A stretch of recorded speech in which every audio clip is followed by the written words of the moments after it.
Om Swastiastu. Om Swastiastu. Selamat sore pemirsa, apa kabar Anda? Sore hari ini semoga selalu dalam keadaan sehat. Senang sekali sore hari ini saya Made Sukadan Karang kembali hadir dalam Dialog Harmoni Bali. Ya, hari ini kita akan membahas sebuah topik yaitu deteksi dini 5 penyakit kanker terbanyak. Nah, pemirsa, berbicara tentang kanker ini sehubungan dengan peringatan Hari Kanker Dunia pada 4 Februari 2024, Organisasi Kesehatan Dunia WHO melalui Lembaga Riset Kanker International Agency for Research on Cancer merilis data mutakhir mengenai beban kanker dunia. Ini diambil datanya dari ratusan negara di seluruh dunia dan data terbaru WHO pun menunjukkan bahwa sebagian besar negara tidak menyediakan layanan yang memadai untuk kanker dalam cakupan kesehatan universal. Untuk itu, sore hari ini kita akan membahas sebuah topik sekali lagi, deteksi dini 5 penyakit kanker terbanyak. Tentunya sudah hadir Dr. Dika Wisnu Prabawa SPPD. Beliau adalah dokter spesialis penyakit dalam di Rumah Sakit Ngurah Sun Wellness and Aesthetic Center milik RSUP Prof. Igusti Ngurah tentunya. Sanglah Denpasar. Om Swastiastu Dr. Dika. Swastiastu, Sehat Pak selalu Made. ya dok ya. Sehat, Astenggara. Dok, ini hari ini atau sore hari ini kita membahas sebuah topik yaitu kanker. Ini bukan cuma satu saja tetapi ada 5 penyakit kanker terbanyak. Kenapa sih dok kita angkat topiknya mengenai kanker sore hari ini sebagai intronya? Ya, terima kasih Pak Made. Om Swastiastu, saya ucapkan selamat sore juga pada pemirsa Bali TV ya, Harmoni Bali di rumah. Perkenalkan, nama saya Dika Wisnu Prabawa, dokter spesialis penyakit dalam di Ngurah Sun Wellness and Aesthetic Center milik RSUP Prof. Ngurah. Nah, pada hari ini saya ingin sedikit sharing ya Pak Made ya, terkait 5 kanker terbanyak di seluruh dunia terutama di Indonesia. Nah, kenapa topik ini menjadi penting? Itu seperti yang Pak Made tadi sampaikan bahwa WHO atau Organisasi Kesehatan Dunia itu menyatakan bahwa beban kanker atau angka kejadian kanker di seluruh dunia itu masih sangat tinggi. Tercatat itu tahun 2022 itu sekitar 19,8 juta kasus. Ya, dengan tingkat kematian itu sekitar 10 juta. Jadi 50% lebih ya mengalami kematian gitu pasien-pasien kanker ya. Nah, sebenarnya pengobatan dari kanker itu sebenarnya sudah sangat mutakhir sebenarnya sekarang ya. Banyak sekali pengobatan, pilihan-pilihan pengobatan. Tapi sayangnya banyak juga yang gagal.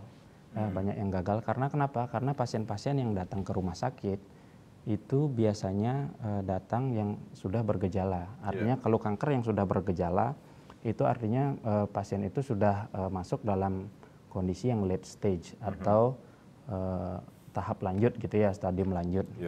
Nah, itu problemnya, makanya pemerintah itu menitik beratkan pada program screening atau deteksi dini.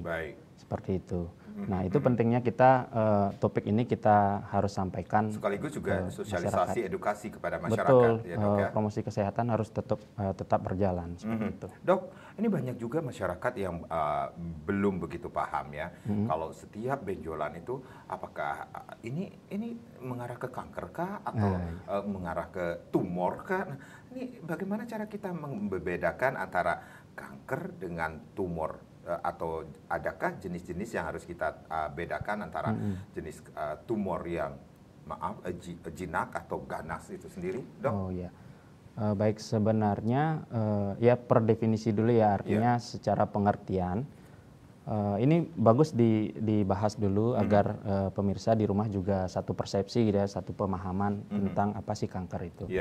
Nah, bila dari pengertian itu tumor itu adalah pertumbuhan atau perkembangan sel di dalam tubuh kita yang bersifat abnormal, ya, bersifat tidak dikehendaki atau tidak terkendali gitu ya. Nah, nanti tumor ini akan dibagi menjadi 2 ya. Jadi ada tumor yang sifatnya jinak dan ada tumor yang ganas ya, atau kita sebut kanker itu tumor ganas. Nah, tumor jinak ini biasanya hampir sama ciri-cirinya dengan tumor ganas yang stadium awal-awal. Ya, makanya agak sulit nanti dibedakan. Tapi perbedaan yang signifikan nanti terkait 2 jenis tumor itu adalah kalau tumor ganas itu biasanya dia bersifat agresif sel-selnya ya. Apa yang dimaksud agresif itu? Jadi tumor atau sel-sel di tumor ganas itu punya kemampuan untuk menyebar ke organ-organ tubuh lainnya, gitu. Dan dia bersifat merusak jaringan-jaringan sekitarnya. Contoh ya kanker payudara seumpama, bukan cuma hanya ada di payudara, bisa merusak ototnya, terus jaringan kelenjar getah beningnya dan lain-lain, dan mampu menyebar ke bagian-bagian tubuh lain yang lebih jauh gitu, seumpama otak, tulang dan lain-lain. Jadi bisa berpengaruh terhadap yang lainnya juga di dalam tubuh kita. Betul, seperti itu, Dok. Ya, betul seperti itu. Dok, ini bisakah dibedakan dari ciri-ciri fisiknya, Dok, bahwa ini mungkin saja ini tumor jinak yang bisa saja mengarah ke tumor ganas seperti itu, Dok? Ya, sebetulnya dari ciri-ciri fisik atau dari pemeriksaan fisik mandiri gitu ya, sebenarnya bisa ya. Tapi untuk lebih pasti, untuk menunjukkan bahwa benjolan ini merupakan jinak atau ganas, itu harus melewati atau melalui pemeriksaan penunjang, berupa pemeriksaan radiologi dan pemeriksaan nanti patologi anatomi namanya.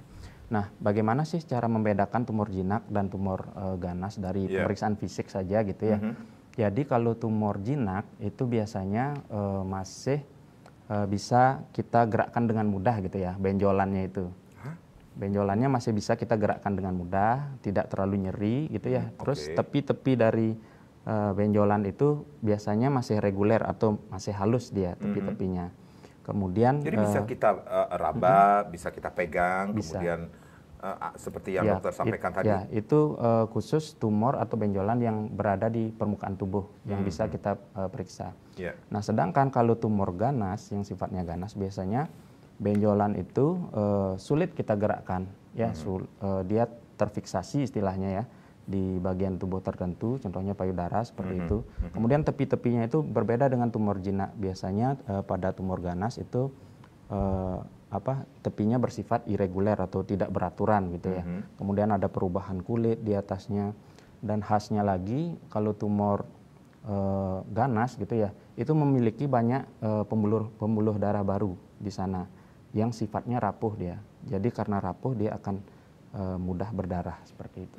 Ya, mungkin itu ciri-ciri fisik yang mungkin bisa dengan mudah kita bedakan antara jinak dan ganas. Ini apakah dengan ciri-ciri fisik itu akan mengganggu aktivitas seseorang? Mungkin saja tumor yang dimiliki oleh seseorang tersebut bisa kategori jinak dan ganas ini sendiri, Dok?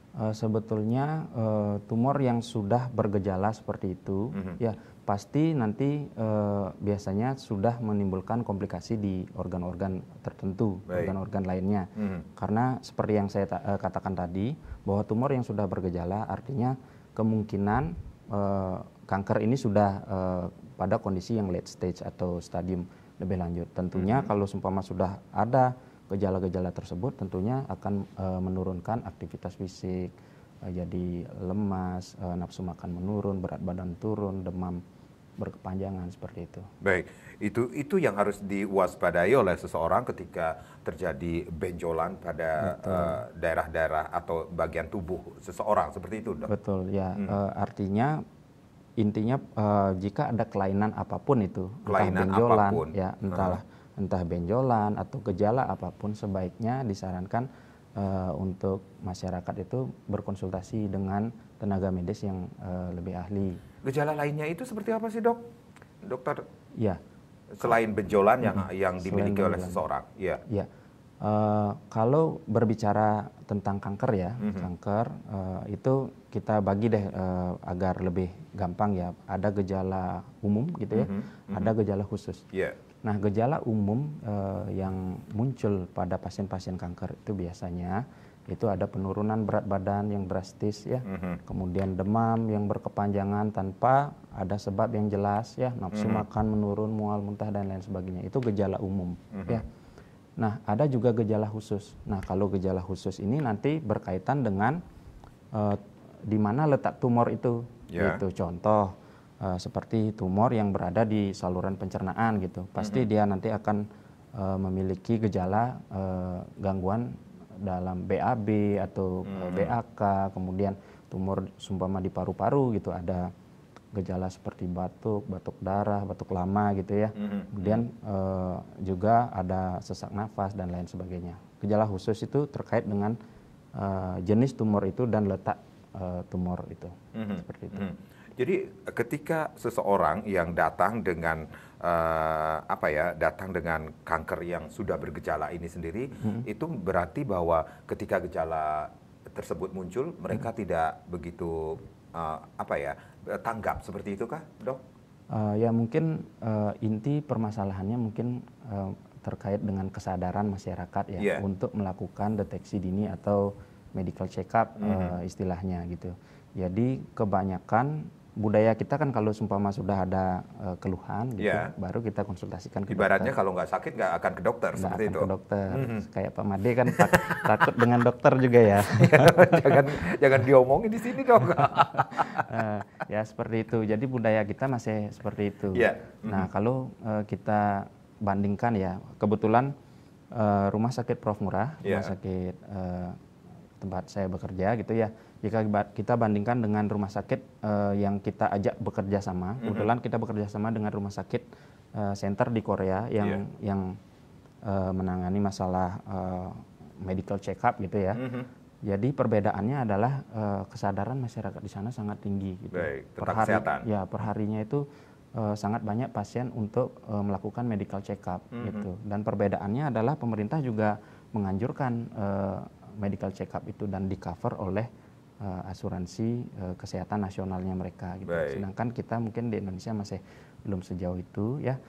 Dan kesadarannya juga masih kurang. Maka dari itu ini pentingnya saya melakukan promosi kesehatan untuk agar masyarakat juga bisa tahu medical check up apa yang harus dipilih, kapan harus pemeriksaannya, seperti itu. Baik, itu pentingnya medical check up ya untuk jaga-jaga agar kedepannya bisa lebih aware lagi tentang kesehatan kita ya. Betul. Kita rehat sejenak ya Dokter Dika, nanti kita akan lanjutkan lagi deteksi dini 5 penyakit kanker terbanyak dan yang pastinya kami juga akan mengundang Anda untuk berpartisipasi. Silakan Anda bisa bertanya lebih banyak lagi mengenai topik kita atau mungkin Anda mempunyai pertanyaan di seputaran topik kita pada sore hari ini di 0361 894 8400 dan juga di 0361 894 8401. Sesaat lagi.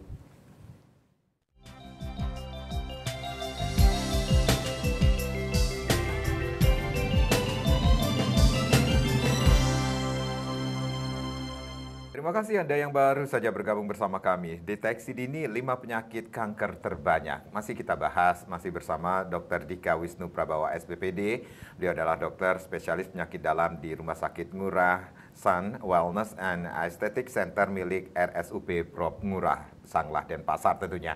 Dan silakan Anda yang ingin bergabung bersama kami atau berpartisipasi, silakan Anda lain sudah kami buka di 0361 894 8400 dan juga di 0361 894 8401. Nah, di awal tadi sempat dikatakan bahwa ini menurut data WHO pun kanker bisa dikatakan ya Dr. Dika ini menjadi penyakit yang nomor 1 ya di dunia yang menyebabkan kematian, bisa dikatakan demikian, Dok? Iya, bisa dikatakan demikian. Dan data terbaru pun menunjukkan bahwa sebagian besar negara tidak menyediakan layanan yang memadai untuk kanker dalam cakupan kesehatan universal.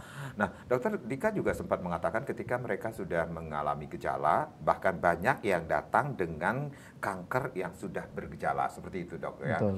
Dan itu sudah mengarah ke kanker yang stadium lanjut tentunya. Dok, berarti ada faktor-faktor yang dapat menyebabkan munculnya kanker tersebut, Dok? Ya. Baik, tapi sebelum dijawab, ini sudah ada yang bergabung bersama kita dari Kelungkung, Niki. Ada Tut D, Om Swastiastu. Selamat sore, Pak Tut D. Om Swastiastu, selamat sore Bapak Dokter. Selamat sore, Pak Tut D. Terima kasih. Oke, Durus. Terima kasih atas kesempatan yang diberikan kepada saya untuk bertanya begitu. Oke, Durus.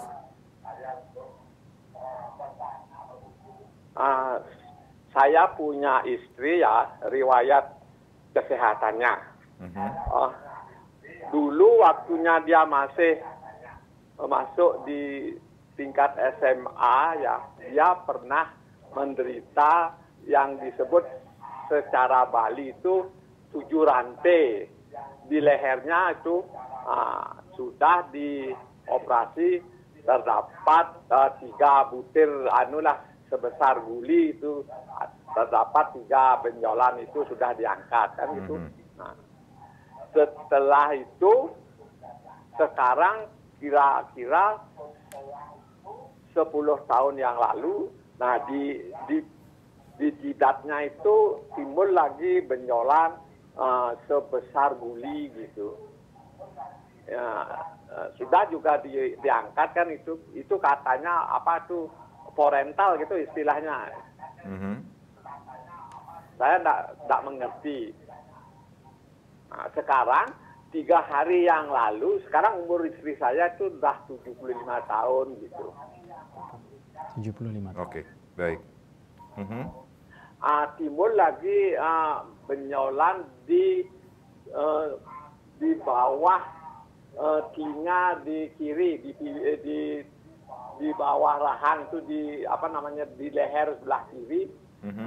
Kira-kira sebesar guli juga memang terasa sakit kan begitu. Nah, begitu ada sekarang istilahnya begini interaktif ini, saya coba dia pegangin anunya itu, memang sudah mengecil anunya itu. Kalau kemarin-kemarin tuh memang terasa dia sakit, katanya sekarang sudah mau mengecil begitu.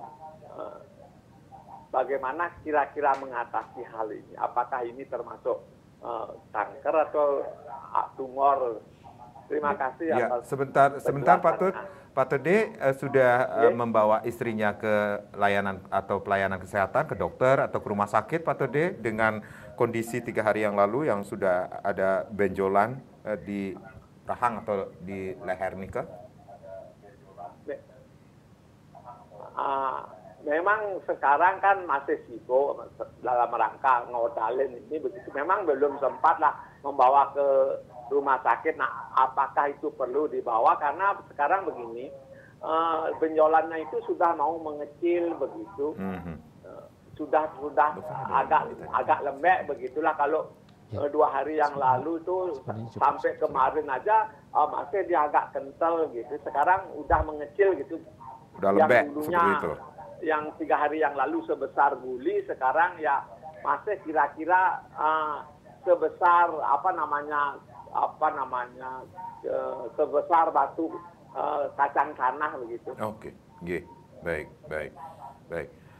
Itu ya cukup ya, dokter ya. Pak Tode, terima kasih dari Kelungkung. Dok, apa yang terjadi pada istri Pak Tode dengan usia 75 tahun dan sudah pernah mengalami operasi seperti yang disampaikan tadi, kemudian tumbuh lagi di jidatnya ada daging, sudah diangkat lagi. Nah, 3 hari yang lalu juga sudah terjadi lagi ada benjolan di di leher ya ini. Mungkin di belakang telinga. Iya, seperti itu ya. Awalnya sih sebesar kelereng, tetapi sekarang sudah agak mengecil sebesar biji kacang tanah. Seperti apa yang sebenarnya terjadi kalau dokter? Oke, kalau kita balik ke definisi atau pengertian tumor tadi ya. Jadi tumor itu kan pertumbuhan sel ya yang tidak diinginkan ya, abnormal gitu.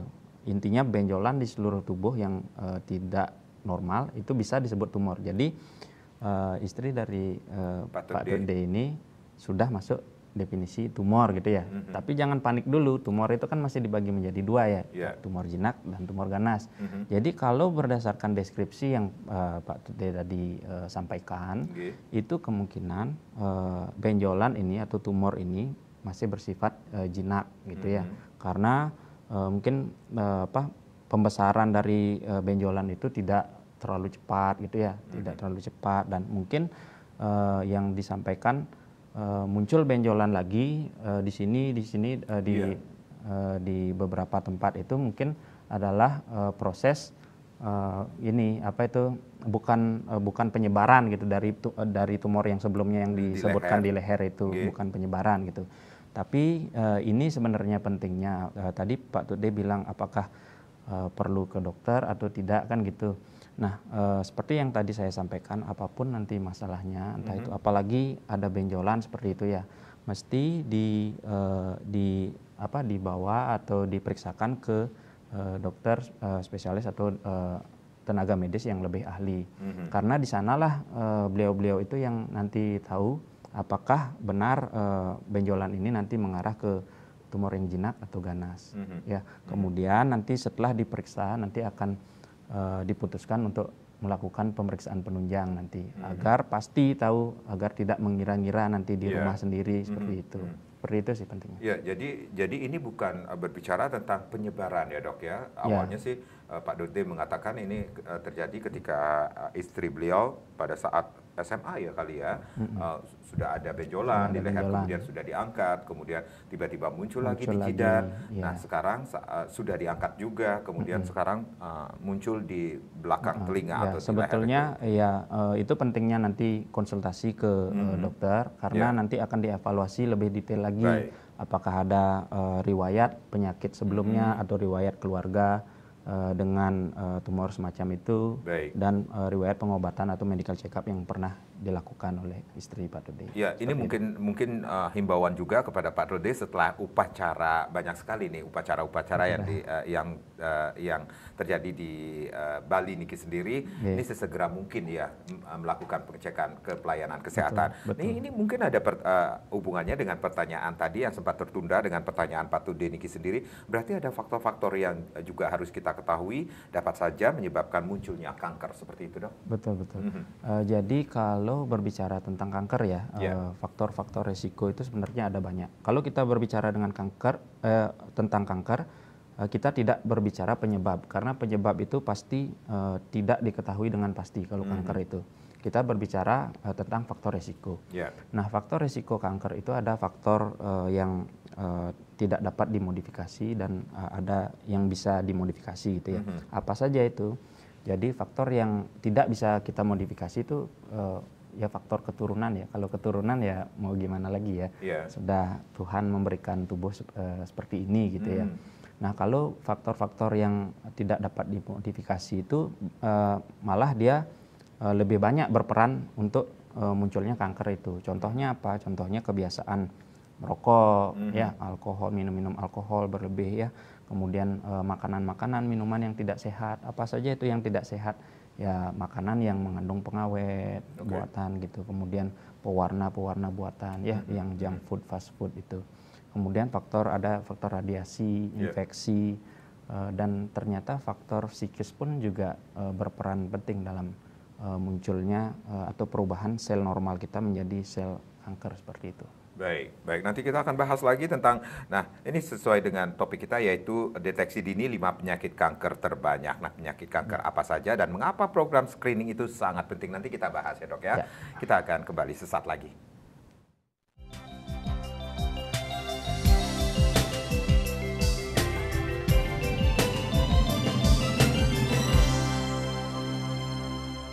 Ya, terima kasih. Harmoni Bali masih dengan topik kita yaitu deteksi dini 5 penyakit kanker terbanyak. Silakan Anda yang ingin bergabung bersama kami, line kembali kami buka di 0361894800 dan juga di 0361894841 tentunya. Terima kasih kepada Bapak Tude di Kelungkung yang sudah atensi atau yang sudah berpartisipasi tadi ya. Silakan Pak Dokter Dika sudah memberikan solusi yang terbaik bagi Pak Tude terhadap apa yang terjadi pada istri beliau ya tentunya Pak Dokter ya. Jadi setelah upacara langsung saja menuju ke pelayanan konsultasi ke dokter yang kalau di Kelungkung pun boleh, ke Denpasar juga boleh. Mungkin bisa ketemu sama Dokter Dika nanti ya di Sanglah tentunya. Baik, dok, sesuai dengan topik kita yaitu deteksi dini 5 penyakit kanker terbanyak. Sebenarnya yang termasuk 5 kanker terbanyak saat ini seperti apa sih dok? Apa saja dan mengapa program screening itu sangat penting sekali dok? Ya, kita masuk ke intinya ya sekarang. Jadi 5 penyakit kanker terbanyak, ya saya kutip dari WHO atau Organisasi Kesehatan Dunia gitu ya. Jadi yang termasuk 5 penyakit kanker terbanyak, yang pertama yaitu kanker payudara, ternyata masih paling tinggi. Ya, kemudian diikuti oleh kanker paru-paru, ya, kemudian kanker prostat, dan diikuti oleh kanker serviks atau mulut rahim, dan terakhir kanker kolorektal atau usus besar, ya, seperti itu. Nah, kenapa sih program screening ini penting? Sebenarnya kita ingin menyampaikan informasi bahwa banyak sekali pemeriksaan yang mungkin belum diketahui masyarakat gitu ya. Karena pemeriksaan ini sudah begitu canggihnya sekarang gitu ya untuk mendeteksi dini dan lain sebagainya. Nah, itulah ingin kita sampaikan di sini karena program screening itu sangat penting untuk mencegah nanti penyakit-penyakit terutama kanker itu seperti itu. Baik, dengan 5 kanker terbanyak yang terjadi saat ini skupnya dunia, Indonesia seperti itu, Dok? Ya. Juga. 5 kanker terbanyak yang tadi saya sebutkan itu mirip-mirip dengan yang data punya kementerian di Indonesia gitu. Ditambah dengan kanker liver namanya kanker hati ya. Itu juga masuk dalam 5 kanker terbanyak di Indonesia. Baik, termasuk juga yang terjadi di pulau tercinta kita di Bali ini sendiri, Dok? Ya, sebenarnya cukup banyak ya. Ya, kalau kita lihat di rumah sakit pusat gitu ya, di rumah sakit RSUP Prof Murah gitu, sangat banyak yang menjalani terapi kanker itu. Nah, ini yang harus kita edukasi, sosialisasikan kepada masyarakat bagaimana pentingnya screening atau deteksi dini itu sendiri. Nah, apa saja yang bisa kita lakukan untuk deteksi dini kanker payudara ini sendiri, Dok? Kalau kita berbicara tentang kanker payudara, ini berbicara tentang seorang wanita. Ini apakah kans untuk seorang pria juga bisa terkena kanker payudara, Dok? Bisa terkena. Ya, mungkin banyak yang belum tahu ya, tapi ternyata bisa. Jadi, tapi kejadian antara wanita dan pria itu sangat jauh ya, artinya memang paling banyak diderita oleh wanita. Para wanita, seperti itu. Usia-usia berapa sih harus memulai screening dan perlu pemeriksaan rutin itu sendiri, Dok, untuk mendeteksi dini kanker payudara itu sendiri, Dok? Ya, bagi wanita ya, baik itu punya family member atau riwayat keluarga yang menderita kanker payudara maupun tidak, itu disarankan untuk pemeriksaan rutin medical check up dimulai usia 40 tahun hingga 74 tahun. Nah, yang ingin saya sampaikan sebenarnya apa sih pemeriksaannya, apa yang harus dilakukan oleh wanita di rentang usia sekian gitu ya. Jadi ada pemeriksaan yang disarankan. Kalau kami di RSUP Prof Murah itu memakai kiblat atau panduan dari US Preventive Disease Services ya. Dari sana diberikan informasi untuk melakukan pemeriksaan mamografi namanya. Nah, apa sih mamografi itu? Semacam ronsen dengan sinar X biasa. Namun kita lebih detail bisa melihat suatu kelainan di payudara tersebut. Itu jadi mamografi kita lakukan pada wanita yang rentang usia 40 hingga 74 tahun selama 2 tahun sekali gitu. Jadi mamografi disarankan 2 tahun sekali pada wanita dengan rentang usia segitu. Nah, kalau di luar rentang usia segitu bagaimana gitu? Apakah perlu screening atau tidak? Sebenarnya masih perlu, tapi dokter itu biasanya lebih selektif lagi. Ya, lebih selektif lagi maksudnya adalah dokter biasanya mewawancara pasien itu apakah memang resiko tinggi atau tidak. Kalau memang resiko tinggi di bawah umur 40 tahun pun kita bisa sarankan melakukan deteksi dini. Tapi pemeriksaannya beda, nanti menggunakan USG. Ya, USG itu tidak menggunakan sinar X ya, menggunakan gelombang suara itu tanpa radiasi. Jadi lebih gampang melihat jaringan-jaringan payudara yang memang masih padat pada umur-umur di bawah 40. Baik. Dok, ini apakah kita harus menunggu gejala itu muncul atau memang seperti dokter di awal sempat mengatakan bahwa ini screening itu penting sekali sebelum terjadi hal-hal yang tidak kita inginkan? Ya, sebenarnya pemerintah atau tenaga kesehatan itu sudah menghimbau untuk melakukan sadari dan sadanis gitu ya. Sadari itu adalah pemeriksaan payudara sendiri. Sadanis pemeriksaan payudara oleh tenaga klinis gitu. Jadi jargon-jargon itu sudah disampaikan berulang kali. Nah, itu yang bisa kita lakukan di rumah sebagai wanita gitu ya. Jangan nunggu ada keluhan sebenarnya. Jika sudah masuk ke rentang usia 40 hingga 74 tahun, kita dianjurkan memang melakukan mamografi itu sebagai screening kanker payudara seperti itu. Dan itu dilakukan 2 tahun sekali. 2 tahun sekali, ya. Di luar 2 tahun sekali itu, seandainya ketika melakukan pemeriksaan pertama belum genap 2 tahun, tetapi sudah merasakan gejala itu sendiri, Ya, tetap apa yang harus dilakukan, dok? Ya, yang harus dilakukan adalah berkonsultasi ke dokter, karena belum tentu ada gejala, contoh nyeri gitu ya, atau keluar cairan dari puting gitu ya, belum tentu itu merupakan gejala-gejala dari kanker. Makanya itu pentingnya nanti berkonsultasi dengan tenaga medis. Baik, setelah konsultasi kemudian tenaga medis atau dokter sudah menyatakan hasilnya, baru dilakukan tindakan. Apa yang harus dilakukan seperti itu, dok? Betul, ya. Untuk kanker payudara sendiri itu sebenarnya ada pemeriksaan yang lebih canggih lagi. Baik, ya. Baik. Ada Ibu Maria, Maria dari Naria, ya, dari Klungkung lagi nih Ki. Om Swastiastu, selamat sore Ibu Maria. Selamat sore. Iya, selamat sore Ibu. Silakan Ibu. Ya, terima kasih.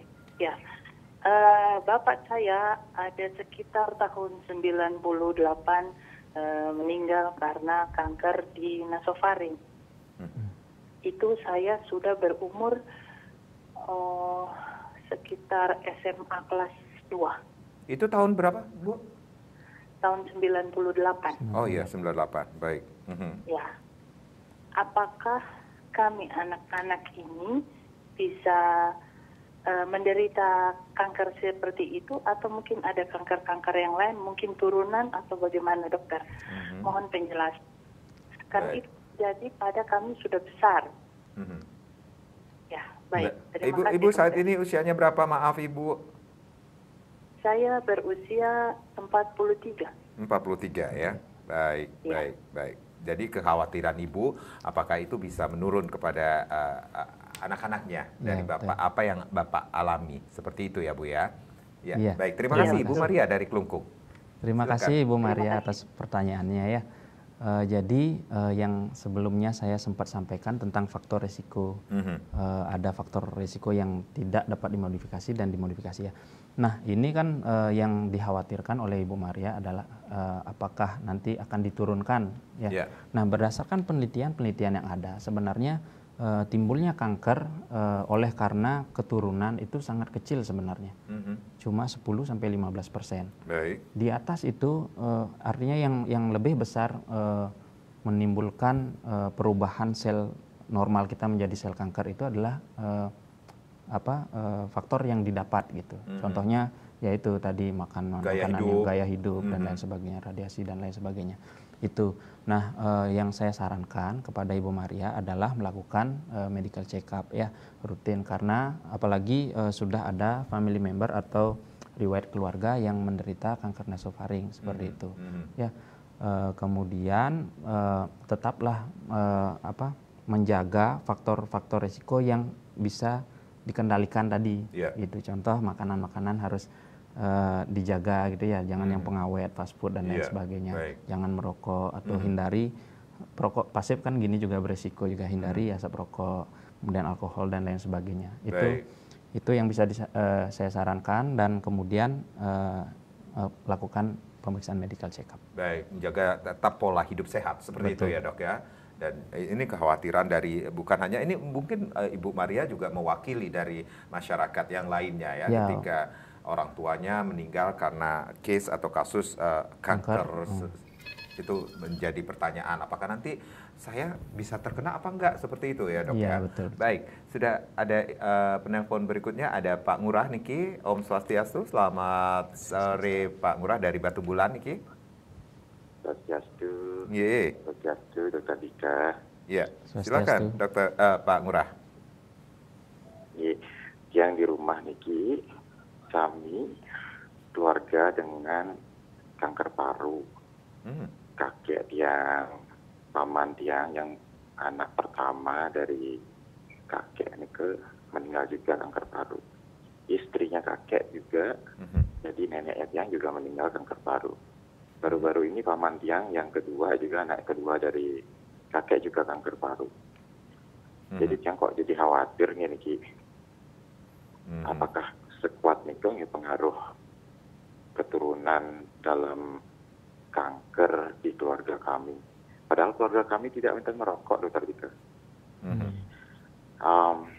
Apakah ada pemeriksaan yang lebih canggih nih untuk kami bisa melakukan pemeriksaan datang terlambat? Karena kemarin ketemunya juga masih di stadium 2, sudah dioperasi Wenter, sampun terlambat di stadium 4 juga sampun.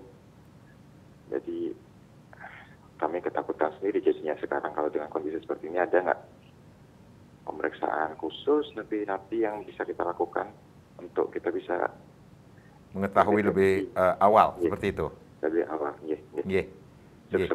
Pak Ngurah, ini mungkin pertanyaan Pak Ngurah agak mirip dengan Ibu Maria dari Kelungkung ya, kekhawatiran dari keturunan atau keluarganya ketika mengetahui bahwa keluarga mereka memiliki riwayat kanker seperti itu. Padahal nanti kita juga akan ke topik kita yaitu berbicara tentang kanker paru-paru ya Dok ya, untuk deteksi dini kanker paru-paru seperti itu Dok. Ya, sebetulnya setelah ini mungkin kita bahas lebih ya, detail sebenarnya. Mungkin ada hubungannya juga dengan Pak Ngurah yang merasa kekhawatirannya. Ini apakah ada deteksi dini atau pemeriksaan lebih khusus, lebih canggih kata Pak Ngurah untuk mengetahui jangan-jangan saya mengarah ke penyakit seperti keluarga saya yang lainnya. Ya, sebenarnya itu yang masyarakat mungkin kurang paham ya, karena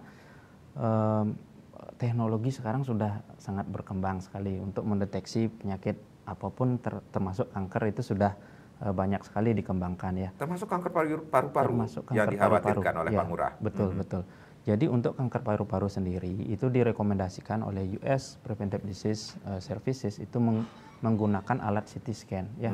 Tapi perbedaan dengan CT scan yang biasa itu adalah CT scan untuk screening kanker paru-paru itu menggunakan yang low dose radiasi atau radiasi dosis rendah seperti itu untuk melakukan atau mendapat visualisasi paru-paru itu apakah ada kelainan atau pertumbuhan ke arah tumor atau kanker seperti itu. Nah, lebih canggihnya lagi sekarang ada pemeriksaan untuk mendeteksi kanker paru-paru dengan metode pemeriksaan darah saja. Gitu. Jadi pemeriksaan darah kita namanya pemeriksaan ctDNA ya. Jadi DNA yang berasal dari sel-sel tumor paru-paru gitu. Jadi simpel sekali dengan pemeriksaan darah kita sudah tahu apakah kita mengarah ke kanker paru-paru atau tidak seperti itu. Lebih jauh lagi ada pemeriksaan genetik lagi. Genetik ini belum ada kankernya ya. Jadi pemeriksaan genetik ini kita biasanya di RSUP Prof Ngurah juga akan mengadakan itu. Itu bisa mengetahui resiko-resiko kita apakah kedepannya akan mengalami kanker, timbul kanker atau tidak seperti itu. Ya biasanya itu pemeriksaan itu berbentuk panel. Jadi satu panel itu bisa memeriksa risiko banyak risiko kanker. Gitu. Bukan cuma satu paru-paru dan lainnya. Oh gitu. Jadi kalau tadi di kanker payudara ini usia-usia 40-70 tahun itu harus sesegera mungkin melakukan deteksi dini. Ini apakah berlaku juga pada saat pemeriksaan deteksi dini pada kanker paru-paru, Dok?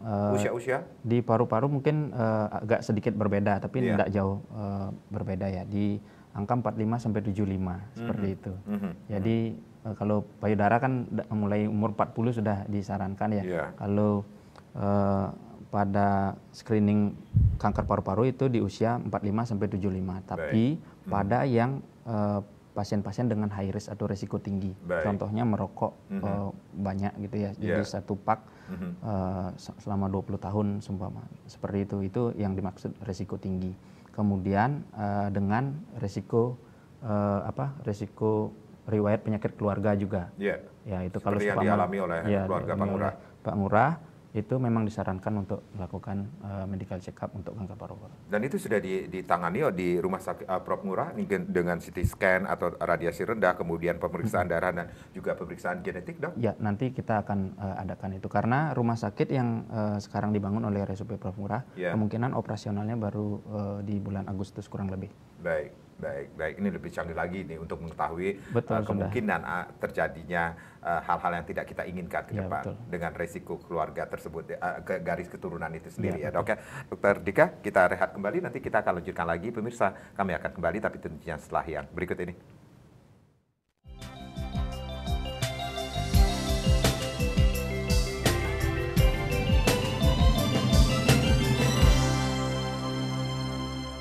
Kita masih di Harmoni Bali. Bagaimana deteksi dini 5 penyakit kanker terbanyak? Masih bersama Dr. Dika Wisnu Prabowo, SPPD.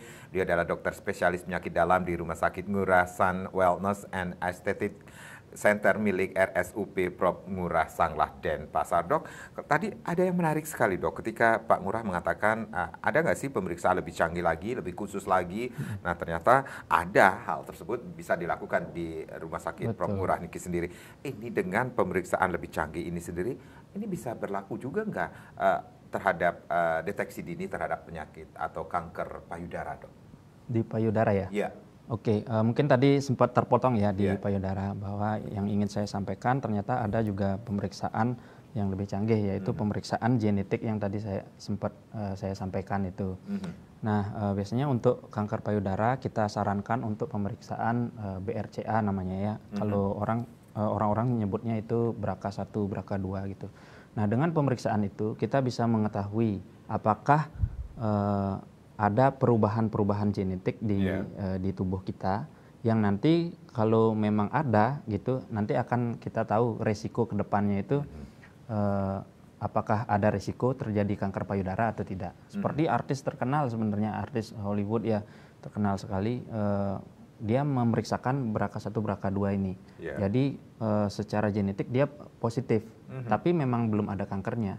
Tapi dia mengambil keputusan yang sangat bagus ya, sangat besar gitu ya, untuk menghilangkan, mengambil tindakan operasi lah di payudaranya, sehingga kedepannya nanti tidak akan mengalami kanker ya. Jadi di usia tua nanti kualitas hidup lebih baik seperti itu. Ini luar biasa sekali ya. Itu berlaku juga kah terhadap deteksi dini dengan topik kita yang ketiga atau deteksi 5 penyakit kanker ini, termasuk kanker prostat dok? Ya, kalau kanker prostat ya menurut panduan dan yang kita lakukan juga di RSUP Prof. Ngurah, yang disarankan adalah bagi laki-laki yang usia sudah beranjak lebih dari 50 tahun. Ya. Namun, ini ada kata namun, jika ada riwayat keluarga dengan kanker prostat di entah itu orang tua, kakek dan lain-lain, itu disarankan 5 tahun lebih dini. Dari usia 45 tahun sudah harus menjalankan medical check up khusus untuk kanker prostat. Nah, apa yang bisa kita cek itu sangat gampang sekali sebenarnya. Kalau prostat itu dengan pemeriksaan darah saja. Ya, namanya istilah kita PSA namanya ya. Jadi prostat specific antigen. Apa itu? Jadi PSA itu suatu protein yang dihasilkan oleh kelenjar prostat kita gitu. Jadi kalau ada kelainan di prostat kita, itu PSA nanti akan berpengaruh, entah itu naik seberapa gitu. Ya. Tapi belum tentu kalau PSA itu positif atau naik, itu belum tentu kanker prostat ya. Perlu pemeriksaan lebih lanjut karena bisa disebabkan karena peradangan saja atau pembesaran yang jinak gitu, PSA juga bisa naik. Perlu nanti pemeriksaan lebih lanjut berupa pemeriksaan radiologi atau ronsen, CT scan dan lain sebagainya. Baik. Bagaimana dengan deteksi dini dengan kanker usus besar atau kolorektal itu sendiri dok? Ya, mungkin yang orang awam masih belum terlalu sering mendengar ya kanker kolorektal atau kanker usus besar gitu ya. Tapi ternyata sesuatu yang tumbuh di usus besar, contohnya tumbuh daging gitu ya. Kalau kita orang medis menyebutnya polip gitu, itu sangat beresiko kedepannya itu akan terjadi atau berkembang menjadi kanker gitu. Jadi yang disarankan untuk pemeriksaan medical check up terkait kanker usus besar ini, sebenarnya yang paling bagus adalah pemeriksaan kolonoskopi namanya. Apa itu? Pemeriksaan kolonoskopi itu adalah semacam memasukkan semacam selang gitu ya, selang yang berisi kamera di ujungnya melalui anus kita dan mengikuti nanti lekukan-lekukan usus besar kita, agar nanti bisa diketahui apakah ada polip yang tadi saya sampaikan atau tidak. Jika diketahui, itu bisa kita ambil langsung sehingga kedepannya tidak muncul resiko lagi untuk kanker usus besar ini. Gitu. Namun ternyata kolonoskopi ini tidak terlalu diminati atau banyak pasien-pasien itu enggan untuk memeriksakan ini. Kenapa dok? Ya karena mungkin tidak nyaman ya, tidak nyaman dimasukkan ke sana gitu. sehingga dibuat alternatif untuk screening usus besar itu menggunakan analisis feses atau kotorannya.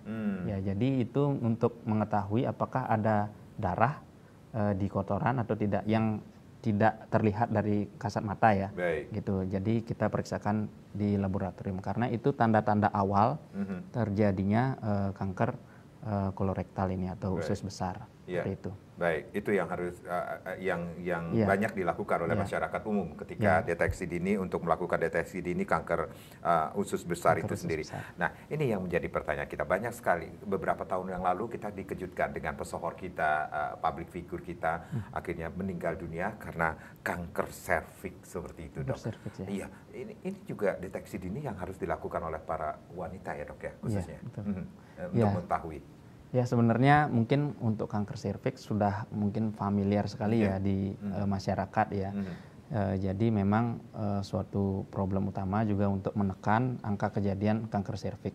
Nah, sebenarnya kanker yang paling mudah dicegah itu, yang bisa dicegah itu sebenarnya kanker serviks sebenarnya ya. Karena kenapa? Karena hampir 95% terjadinya kanker serviks itu akibat infeksi virus, namanya infeksi HPV, ya, human papilloma virus.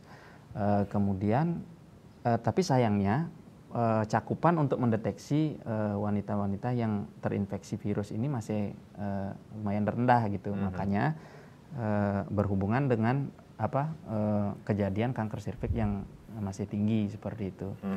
Nah, seperti apa sih cara screening wanita-wanita yang untuk related ke kanker serviks gitu ya. Jadi sebenarnya screening sudah bisa dilakukan itu mulai usia 20 tahun ya. Bahkan ada beberapa center yang mulai umur 19 tahun juga sudah bisa dilakukan. Nah, apa yang bisa kita lakukan yaitu mungkin sudah familiar juga. Pemeriksaan pap smear namanya ya, pap smear, IVA test itu yang sudah biasa dilakukan di puskesmas ya. Namun ya pap smear sendiri juga ada yang pemeriksaan pap smear yang konvensional yang lama ya. Kemudian ada yang berbasis cairan namanya. Itu lebih teliti lagi untuk melihat perubahan-perubahan selnya gitu. Nah, yang terbaru artinya yang lebih spesifik untuk melihat infeksi virus, adanya infeksi virus atau tidak, itu ada pemeriksaan DNA, ada namanya HPV DNA ya, itu melalui pemeriksaan darah. Nah, kapan harus dilakukan dan berapa lama gitu ya.